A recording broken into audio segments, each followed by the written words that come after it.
حیدرآباد میں قرآن خوانی اور تعزیتی مجلس کا انعقاد۔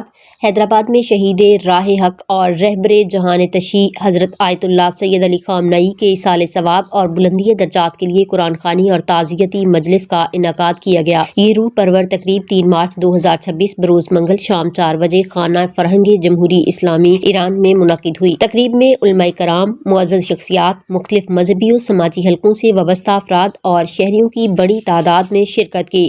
مجلس کا آغاز تلاوت کلام پاک سے کیا گیا، جس کے بعد علماء کرام نے شہید کی دینی، علمی اور سیاسی خدمات پر تفصیلی روشنی ڈالی اور امت مسلمہ کے اتحاد و یکجہتی پر زور دیا۔ مقررین نے اس عزم کا اظہار کیا کہ شہید کے مشن اور فکر کو جاری رکھا جائے گا اور ان کی جدوجہد کو ہمیشہ یاد رکھا جائے گا۔